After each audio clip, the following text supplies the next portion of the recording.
Have you ever considered how much of your time is spent longing for attention? It's a question that might seem strange at first, but when you really ponder it, you might find the answer quite intriguing. In the grand theater of life, attention is a spotlight, its bright beam illuminating us in the midst of a vast dark stage. It can feel warm, inviting, validating. It's human nature to crave this light, to want to bask in its glow. But why is that? Why do we have such a strong desire for attention? The answer lies in our very nature as social creatures. From the moment we're born, we're wired to seek connection, to form bonds, to be seen, heard, and understood. This longing for attention, therefore, is not merely a whim or a fancy, it's a deep-seated need, a primal instinct. But here's the thing, our understanding of attention is often skewed. We tend to view it as a measure of worth, a validation of our existence. We believe that the more attention we receive, the more valuable we are, but this perspective is not just flawed, it's downright dangerous. Attention is fickle.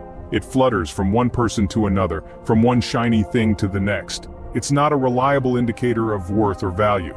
Treating it as such is like building a house on sand. It's bound to collapse sooner or later.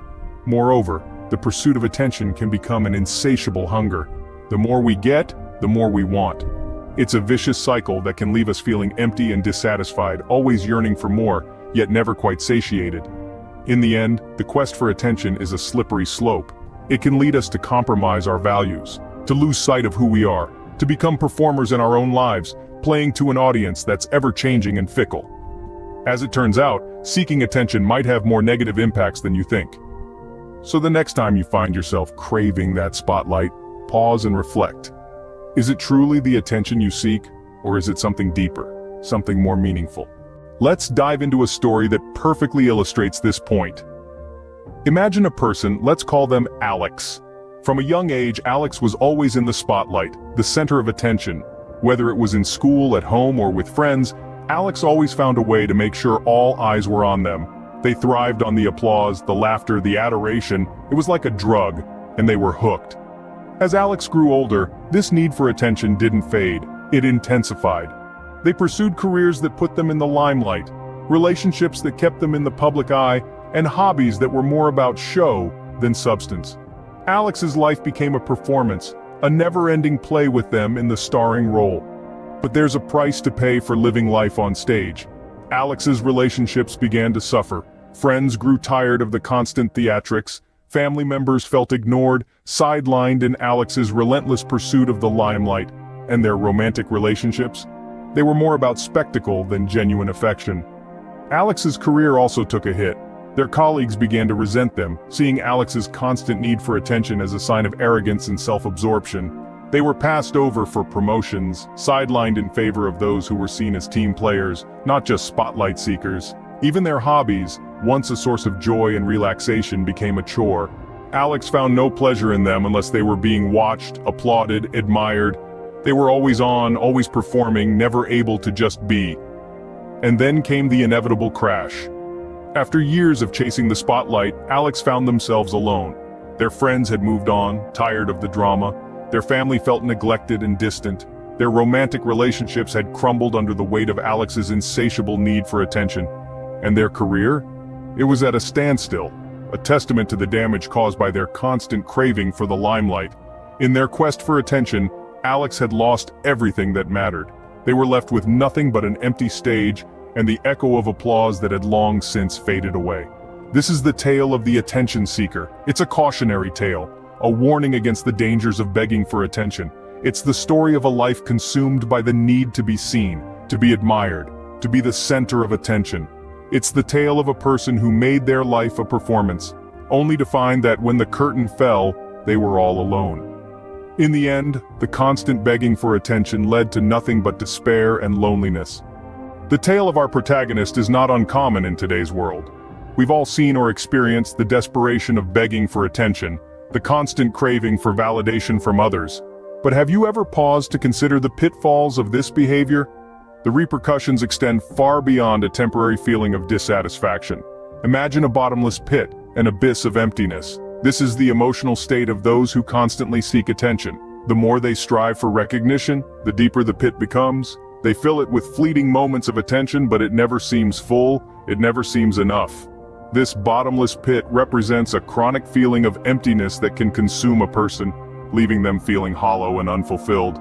Moreover, begging for attention fosters a dangerous dependence on others for self-worth. Like a puppet on a string, your sense of value becomes tied to others' perceptions. You move as they command, dance as they desire, all in a bid for their attention. This dependence is not only unhealthy but also unsustainable. It hinders your ability to cultivate self-love and self-respect, essential components of a healthy self-image. In the pursuit of attention, genuine happiness becomes elusive. You may think that the applause, the likes, the praise will bring joy, but this is a mirage. True happiness is like a shy bird, it cannot be forced or chased. It comes when you are at peace with yourself, when you are content in your own skin, not when you are performing for a crowd. Furthermore, this incessant need for attention can infiltrate various aspects of life, from personal relationships to professional engagements. It can strain friendships, create superficial bonds, and even hinder career growth. After all, who wants to build a deep relationship or entrust important tasks to someone constantly seeking validation? Begging for attention does not lead to fulfillment, but instead fosters a perpetual cycle of neediness and dissatisfaction. It's like a hamster on a wheel, forever running but never reaching a destination. The journey to fulfillment begins with self-reliance, not with the pursuit of attention. This is the lesson our protagonist must learn. So, how should one navigate the world without begging for attention? Well, enter the concept of self-reliance, a healthier alternative and a road less traveled. Self-reliance is not about isolation or ego-tripping, but about understanding and accepting your strengths and weaknesses. It's about focusing on personal growth and self-improvement, rather than seeking validation from others. Imagine a world where your worth is not defined by likes, shares, and comments, but by your own inner compass. A world where your happiness is not tied to the fleeting attention of others, but deeply rooted in your self-respect and inner peace. That's the world of self-reliance. Self-reliance means cultivating a strong sense of self-worth, independent of external validation. It's about finding satisfaction in your own achievements, no matter how big or small. It's about treating yourself with the same kindness, respect, and understanding that you'd extend to a dear friend. Let's take a moment to understand this. When we seek validation from others, we give away our power. We become dependent on their approval, their attention. This can lead to a never-ending cycle of emotional highs and lows, a roller coaster that leaves us feeling drained and unfulfilled. But when we turn inwards, when we seek validation from within, we take back that power. We become the masters of our own happiness, our own self-worth. We stop being the performers, constantly trying to impress an audience, and start being true to ourselves. This transformation doesn't happen overnight. It requires patience, practice, and persistence. But the journey is worth it.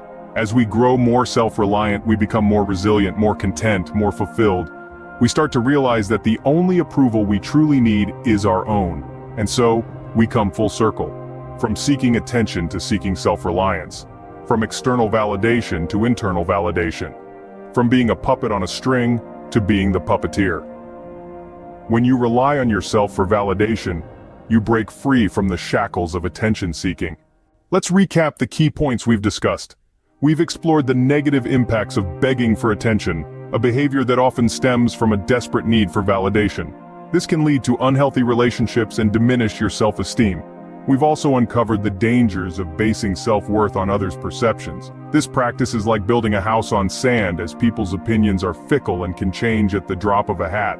Most importantly, we've delved into the power of self-reliance. Embracing this principle allows you to validate yourself, build confidence, and foster genuine relationships. It's about understanding that your worth isn't determined by the amount of attention you receive, but by the respect you earn from others, and more importantly, the respect you have for yourself. So, let's strive to be self-reliant, and not seek validation from external sources. Remember, the only validation you need is your own. Don't beg for attention, earn respect.